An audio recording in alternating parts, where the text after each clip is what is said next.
നീണ്ട കാത്തിരിപ്പിനും നിയമയുദ്ധത്തിനും ശേഷം justice Hema committee report പുറത്തുവന്നതോടെ മലയാള cinema ലോകം പുകയുകയാണ് കഴിഞ്ഞ കുറേ ദിവസങ്ങളായിട്ട്.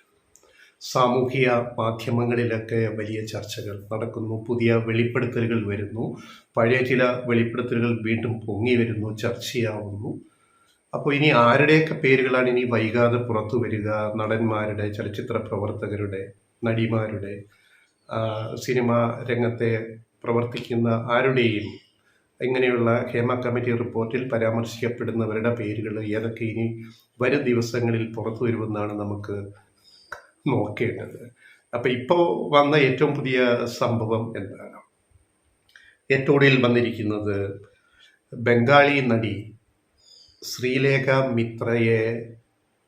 മിത്രയോട് സംവിധായകനും ഇപ്പോൾ ചലച്ചിത്ര അക്കാദമി ചെയർമാനുമായ രഞ്ജിത്ത് മോശമായി പെരുമാറി എന്നുള്ളതാണ്. ഈ ബംഗാളി നടി ശ്രീലേഖ മിത്ര ഇന്നലെയും പറഞ്ഞു, ബംഗാളിൽ ഇരുന്നുകൊണ്ട് എനിക്ക് കേസ് നടത്താൻ പറ്റില്ല, മലയാളത്തിൽ നിന്ന് കേരളത്തിൽ നിന്ന് ആരെങ്കിലും സഹായം തരികയാണെങ്കിൽ ഞാൻ കേസുമായിട്ട് മുന്നോട്ട് പോകും എന്നാണ് നടി പറഞ്ഞിരിക്കുന്നത്. അവരുടെ ഏറ്റവും പുതിയ പ്രതികരണം വന്നിരിക്കുന്നത് അങ്ങനെയാണ്. അപ്പം അതിന് ഇവിടുത്തെ WCC women collective in cinema അതിന് മുൻകൈ എടുക്കുമോ? ഇതൊക്കെ ഞങ്ങളുടെ ചോദ്യങ്ങളാണ്. മലയാള സിനിമയിലെ സ്ത്രീ പീഡനത്തിനും ജെൻഡർ ഇൻഇക്വാളിറ്റിക്കും എതിരെ പോരാടിയ അതിനുവേണ്ടി രൂപീകരിച്ച സംഘടനയാണ് WCC. അപ്പോൾ ഈ ബംഗാളി നടി ശ്രീലേഖ മിത്രയുടെ ഈ ഒരു അവരൊരു സഹായം ചോദിക്കുകയാണ്, നിയമസഹായം. അതിന് WCC തയ്യാറാകുമോ എന്ന് WCC വ്യക്തമാക്കണമെന്നാണ് ലെഫ്റ്റ് റൈറ്റ് വോയിസിനെ അഭ്യർത്ഥിക്കാനുള്ളത്. 2, രഞ്ജിത്ത് ചലച്ചിത്ര അക്കാദമി ചെയർമാനായിട്ട് തുടരുന്നതിനകത്തെ സാങ്കത്യം. സർക്കാർ ഇക്കാര്യത്തിൽ വളരെ നിർണായകമായ തീരുമാനം എടുക്കേണ്ടി വരും.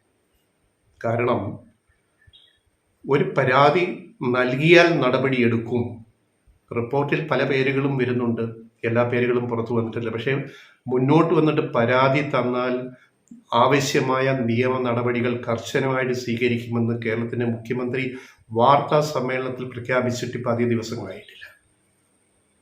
ആ സാഹചര്യത്തിലാണ് ഇപ്പോൾ ഈ നടി വീണ്ടും രംഗത്ത് വന്നിരിക്കുന്നത്, ശ്രീലേഖ മിത്ര രംഗത്ത് വന്നിരിക്കുന്നത്. അപ്പോൾ ന്യായമായിട്ടും സർക്കാരിന് മിണ്ടാണ്ടിരിക്കാൻ പറ്റില്ല. സർക്കാരിൽ തന്നെ മന്ത്രി സജി ചെറിയാൻ പറഞ്ഞതും മുഖ്യമന്ത്രി പറഞ്ഞതും അങ്ങനെ ഇതിലൊക്കെ ചില അന്തരങ്ങൾ വരുന്നുണ്ട്. ഇതൊക്കെ കേരളത്തിലെ മലയാളികൾ ശ്രദ്ധിക്കുന്നുണ്ട്. ഇതിനകത്തൊരു ഏകോപനം വരുന്നില്ല, എവിടെയോ ചില പ്രശ്നങ്ങൾ ഇതിനകത്ത് വരുന്നുണ്ട്. അപ്പോൾ ഈ നടി ശ്രീലേഖ മിത്ര ഒരു പരാതി നേരിട്ട് നൽകിയാൽ അതിലെ എഫ്ഐആറിൽ വരിക അക്കാദമി ചെയർമാൻ രഞ്ജിത്തിൻ്റെ പേരായിരിക്കും. അപ്പോൾ തൽക്കാലമെങ്കിലും അന്വേഷണ ഘട്ടത്തിൽ സ്ഥാനത്തുനിന്ന് മാറി നിൽക്കാൻ നിർബന്ധിതനാവും അക്കാദമി ചെയർമാൻ. സ്വയം മാറിയില്ലെങ്കിൽ സർക്കാർ മാറ്റേണ്ടി വരും. അന്വേഷണം നടക്കട്ടെ, നിരപരാധിയാണെന്ന് തെളിഞ്ഞാൽ തിരിച്ചു വരട്ടെ. പക്ഷെ അന്വേഷണ ഘട്ടത്തിൽ മാറി നിൽക്കുക എന്ന് പറയുന്ന ഒരു ധാർമ്മികത അതിൻ്റെ അകത്ത് വരുന്നുണ്ട്. 2, ഇതിനേക്കാൾ ഗൗരവമുള്ള മറ്റൊരു പ്രശ്നമാണ് നടൻ സിദ്ദിഖിനെതിരെ 2016 ഉന്നയിക്കപ്പെട്ട ഒരാരോപണം വീണ്ടും ഇപ്പോൾ സാമൂഹിക മാധ്യമങ്ങൾ പൊക്കിയെടുത്ത് കൊണ്ടുവന്നിട്ടുണ്ട്. അതിന് കാരണം സിദ്ദിഖ് അടുത്ത കാലത്താണ് അമ്മയുടെ ജനറൽ സെക്രട്ടറി ആയിട്ട് തിരഞ്ഞെടുക്കപ്പെട്ടത്. ചെയർമാൻ അമ്മയുടെ പ്രസിഡന്റ് മോഹൻലാൽ, നടൻ മോഹൻലാൽ, പിന്നെ മറ്റ് പ്രമുഖ എക്സിക്യൂട്ടീവ് അംഗങ്ങൾ, താരങ്ങളുടെ സംഘടനയായ അമ്മ. അപ്പോൾ അമ്മയുടെ ജനറൽ സെക്രട്ടറിയാണ് സിദ്ദിഖ്. ആ സ്ഥിതിക്കെതിരെയാണ് 2016 രേവതി സമ്പത്ത് എന്ന മോഡൽ നടി പരാതി ഉന്നയിച്ചിരിക്കുന്നത്. ആ പരാതി ഉന്നയിച്ചതിന് ശേഷം ദ ന്യൂസ് മിനിറ്റ് എന്ന് പറയുന്ന social media platform news portal Revathi സമ്പത്തിൻ്റെ വിശദമായ ഇൻ്റർവ്യൂ എടുത്തിട്ട് അന്നിട്ടിരുന്നു. അതിപ്പോൾ തപ്പിയെടുത്തിട്ട് അത് സോഷ്യൽ മീഡിയയിൽ വലിയ ചർച്ചയായിരിക്കുകയാണ് സിദ്ദിഖിനെതിരെ. അവർ രണ്ടുപേരും 2 പദവിയിലിരിക്കുന്നവരാണ്. ഒന്ന് അക്കാദമി ചെയർമാൻ രഞ്ജിത്ത് സംവിധായകൻ, 2 അമ്മയുടെ ജനറൽ സെക്രട്ടറിയാണ് സിദ്ദിഖ്, നടൻ സിദ്ദിഖ്. ഒന്ന് സർക്കാർ സ്ഥാപനം, 2 സർക്കാർ ഇതര സ്ഥാപനം താരങ്ങളുടെ സംഘടനയായ അമ്മയുടെ തലപ്പത്തിരിക്കുന്ന ഒരാളാണ് സിദ്ദിഖ്. അപ്പം ഈ വിഷയത്തിലും അന്വേഷണം, പരാതി കിട്ടിയാൽ അന്വേഷണം വേണ്ടിവരും. ഇപ്പോൾ രേവതി സമ്പത്ത് വീണ്ടും ഈ പരാതി ഉന്നയിക്കുകയും പോലീസിൽ പരാതിപ്പെടുകയും ചെയ്തു കഴിഞ്ഞാൽ സിദ്ദിഖിനെതിരെയും നടപടിയും FIR വരുമെന്നുള്ളത് സാമാന്യ ബുദ്ധിയുള്ള നിയമബോധമുള്ള ആർക്കും മനസ്സിലാവുന്ന കാര്യങ്ങളാണ്. അപ്പം മലയാള സിനിമാ ലോകത്തെ വല്ലാത്തൊരു ചുഴിയിലേക്ക് തള്ളിവിടുന്ന ഒരു റിപ്പോർട്ടാണ് ഹേമ കമ്മിറ്റി റിപ്പോർട്ട് എന്ന് പറയുന്നത്. അതിൽ തിരുത്തലിനുള്ള നടപടികൾ ഹേമ കമ്മിറ്റി നിർദ്ദേശിച്ചിട്ടുണ്ട്. അതിൽ നടപടി ഉണ്ടാകുമെന്ന് സർക്കാർ, മുഖ്യമന്ത്രി വ്യക്തമാക്കി കഴിഞ്ഞു.